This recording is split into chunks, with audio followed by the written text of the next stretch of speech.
See, we can't officially start until that plays. Of course not. It's 9:17 here on the morning show with Jeff and Will at AM 1700 WRCR Haverstraw, WRCR.com. Thanks for tuning in, everybody. And we give our thanks to the following guest. It's Tina Traster from the Rockland County Business Journal, who joins us at this time every Monday. Good morning, Tina. How are you? I am well. Good morning to the good people of Rockland County, and happy President's Day. Indeed. Jumping right in, because there's so much to cover.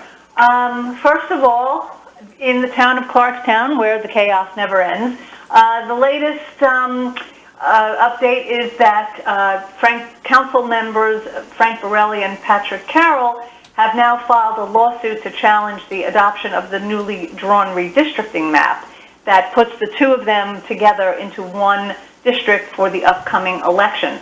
The suit was filed last week in Rockland County Supreme Court. It names many defendants, but including Supervisor George Homan, Don Franchino, and Michael Graziano. So there's the total makeup of the now rather divided and at one another's throats council. There are some other defendants named. Now the lawsuit basically says that the map that was drawn in retaliation over dissension concerning term limits, and that it claims that the redistricting, first of all, was unnecessary because when the wards were broken out, even after the 2010 census, the margin in terms of numbers was still within the allowable percentage. So we didn't even need, they're saying Clarkstown didn't need new maps. That said, I think that the suit really turns on this particular tenet that is part of the law. They say that the map is illegal because, quote, it discourages competition or was, quote, drawn for the purposes, this is the really important thing, drawn for the purposes of favoring or disfavoring incumbents or other particular candidates or political parties. It also points out that the map, that it was gerrymandered, that it undermines the African American community in central Nyack because it splits that population in two. There are about 900 people that would find themselves in a different ward. And at the public hearing on February 7th, of course, it came to light that the civic associations and the leaders of that particular hamlet, which is part of Clarkstown, was certainly never consulted on this kind of late-day surprise map that was going to cut their district in half. So now we have, just to review, we have the supervisor and Don Franchino trying to sue over term limits to get them eliminated. We have Kevin Conway, who is the town deputy attorney, fighting that, but we also have the interveners, which are Borelli and Carroll, and their attorney, who are trying to point out that the term limits are not illegal. Now you add this layer, which is now this illegally drawn map, potentially, depending on what the courts have to say about this. And so, buckle up. It's going to be very interesting to see how the election season unravels in Clarkstown. So that's first of all.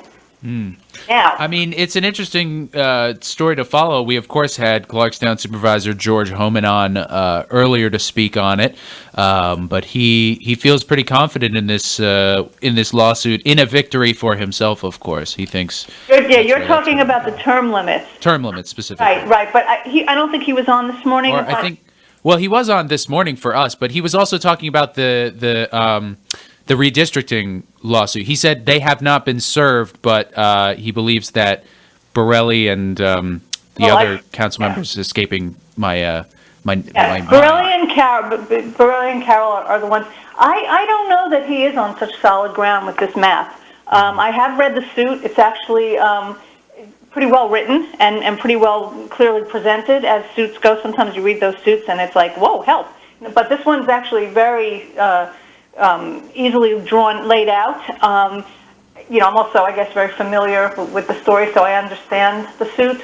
I think actually the supervisor is going to I think he's going to have a challenge with this one, possibly, because there just was seemingly no rational reason to introduce this fourth map, not adapt any of the previous, actually 3 or 4 other maps, and it seems like it's tinkered with the the balance of power, and this is one of the no-nos according to the legislation.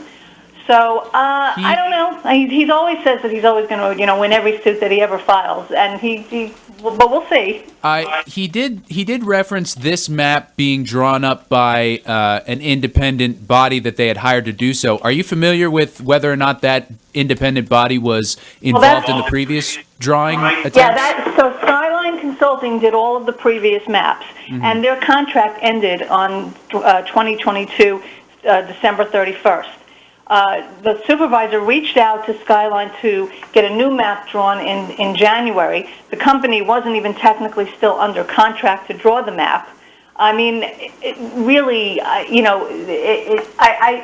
be very interesting to see the defense when it's filed. But I don't know. This seemed very questionable with a lot of problems. And you know what? Even if he doesn't find himself with problems in the court, I think he might find himself with problems in the court of public opinion. We'll see. We'll see how this all unravels. I mean, between now and I guess November, we will see who's still standing and who isn't, and what this has wrought. But I can say that in the meantime, Clarkstown is there's all of this infighting, there's so much tension, and, I think one of the ironies is Councilman Franchino has made the argument that, that you need to have this stability of leadership in order to run a town efficiently, and the irony is that the town right now is so divided and so preoccupied with legal proceedings that it undermines the whole argument of steady leadership. So that's what's going on in Clarkstown. But just want to move on to 2 other things because the clock is ticking. So another big thing is going on down in Orangetown. Now tomorrow night there's going to be a public hearing on the HNA property because Orangetown is moving to take that former IBM or HNA property by eminent domain. This involves public hearing. This is a complicated process. This will involve, courts and appraisals and, whether or not there is a developer at the ready to whom the town would flip the project, or whether they will have to, go to bond for a very high amount to take the property.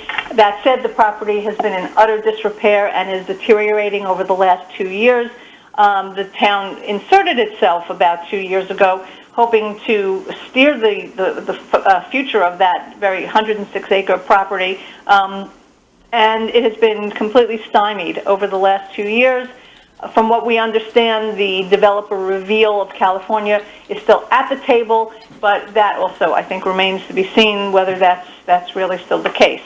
So Tuesday night, an important meeting in Orangetown. We'll be there. We'll be covering it.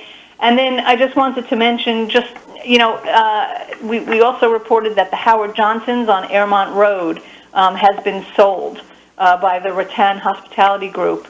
And that this is pending before the Airmont Planning Board as a proposal for the applicant is looking for a special use permit to convert the former hotel to a yeshiva and to add to the 40-something room hotel.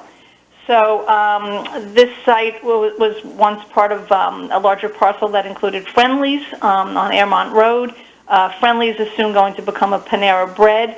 And so a lot of change on a lot of important issues and properties in the town, and that is what I wanted to deliver. And if anybody does want to ask me questions, I will take questions, or I can keep discussing any or some of the issues of the day. At this point, we don't have, have any any. callers, so you can. Okay. I know you had one other thing you wanted to cover.